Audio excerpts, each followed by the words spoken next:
Assalamualaikum warahmatullahi wabarakatuh. Nama saya Adelia Azhara dengan NPM 10121052.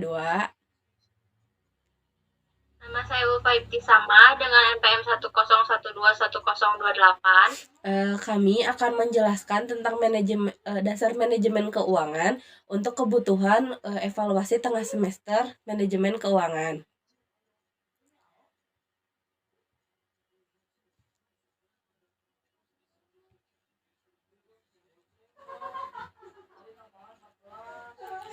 Manajemen keuangan. Yang pertama, ada definisi dan konsep. Keuangan menurut Kamus Webster adalah sistem yang mencakup sirkulasi uang, persetujuan kredit, keputusan investasi, dan provinsi atas valid fasilitas perbankan. Keuangan memiliki banyak aspek sehingga sulit memberikan satu definisi saja. Keuangan di universitas itu dibagi menjadi 3 bagian. Yang pertama ada manajemen keuangan. Manajemen keuangan disebut sebagai keuangan korporat karena berfokus kepada keputusan yang terkait dengan jumlah dan jenis aset yang akan diambil, cara memperoleh modal yang dibutuhkan membeli aset, serta menjalankan perusahaan sehingga dapat memaksimalkan nilainya. Yang kedua, ada pasar saham. Pasar saham ini terkait dengan pasar di mana tingkat bunga harga saham dan obligasi ditentukan. Juga dipelajari di sini, kayak mengenal lembaga keuangan, terus perusahaan bank investasi, terus reksadana, perusahaan asuransi dan semacamnya. Mereka juga mempertemukan para penabung yang memiliki uang untuk berinvestasi dengan pembisnis, individu, dan entitas lain yang memerlukan modal untuk berbagai tujuan. Yang selanjutnya ada tujuan manajemen keuangan. Tujuan manajemen keuangan adalah memberikan arahan kepada organisasi untuk memaksimalkan sumber daya yang secara efisien untuk meraih tujuan. Yang pertama, tujuan manajemen keuangan ada memaksimalkan keuntungan dengan menekan biaya agar tujuan dapat dicapai secara efisien dan efektif. Yang kedua, memastikan ketersediaan dana untuk kebutuhan operasional terutama dalam mencapai tujuan perusahaan. Yang ketiga, sebagai alat pengawasan, kontrol, dan perencanaan terutama dalam hal pengadaan dan pemanfaatan dana. Yang keempat, ada memastikan pengembalian yang memadai kepada pemegang saham yang akan bergantung kepada kapasitas penghasilan, harga pasar saham, ekspektasi pemegang saham.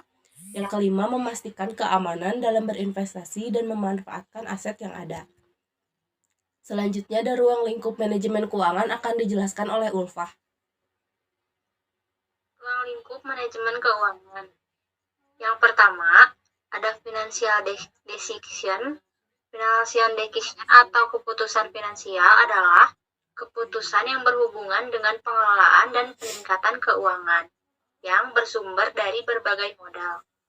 Keputusan tersebut nantinya berpengaruh pada bagaimana sebuah organisasi mendapatkan modal atau dana dan juga cara mereka mengeluarkan biayanya. Yang kedua, ada investment decision.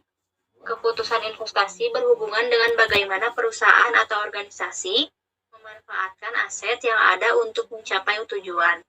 Keputusan jangka panjang mempengaruhi aset tetap dan jangka pendek mempengaruhi aset tidak tetap. Yang ketiga, ada dividend decision atau ruang keputusan lingkup.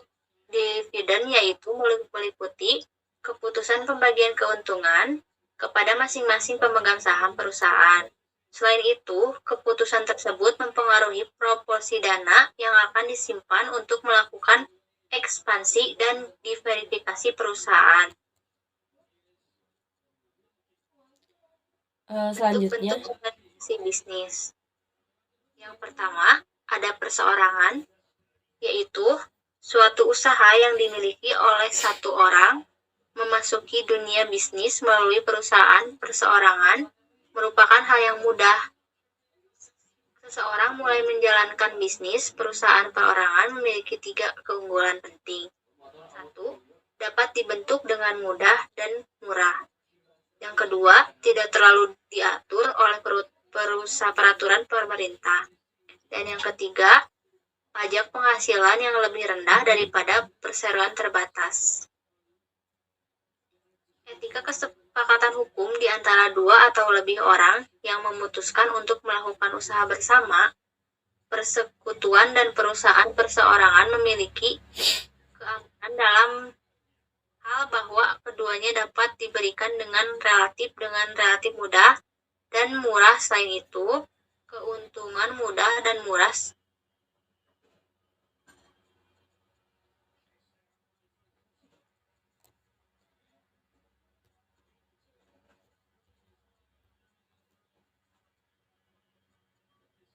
Selain itu, keuntungan persekutuan dialokasikan kepada setiap mitra bisnis dengan basis pro rata dan dikenakan pajak penghasilan pribadi. Yang ketiga ada perseroan, entitas badan hukum yang disahkan oleh negara, serta memisahkan dan membedakan antara pemilik dan manajer. Pemisahan inilah yang membatasi kerugian pemegang saham sebesar dana yang sudah diinvestasikan ke dalam perseroan perusahaan itu. Bisa saja kehilangan seluruh modal, tetapi pemilik hanya akan kehilangan modal yang diinvestasikan. Selanjutnya ada Leach LLC, merupakan sebuah tipe perusahaan populer yang menggabungkan bentuk persekutuan dan perseroan. Limited Liability Company secara relatif merupakan sebuah organisasi tipe baru yang merupakan gabungan dari persekutuan dan perseroan. Dan yang terakhir ada LLP, serupa dengan LC, perbedaannya adalah LLP digunakan oleh para profesional perusahaan di bidang akuntansi hukum dan arsitektur. LLP memiliki tanggung jawab terbatas layaknya perseroan tetapi dikenai pajak selayaknya persekutuan. Segitu materi yang bisa kami bagikan untuk dasar manajemen keuangan di universitas. Saya Adelia Azahra dan rekan saya Sama mengucapkan terima kasih. Mohon maaf apabila banyak kekurangan. Wassalamualaikum warahmatullahi wabarakatuh. Adel, Naon? lainan arurang teh ngajelaskeun soal. Henteu ai maneh ngarang. Henteu cenah jadi arurang teh ngajelaskeun keuangan terus soal si keuangan eta. Henteu ih. Kan ku si ibu dititah milih materina. Dari pertemuan 1 sampai pertemuan 5. Geus aing nyokot depan. Pandangan 7 menit kurang teu. Itu di maksimal lagi ngedep menit ai maneh.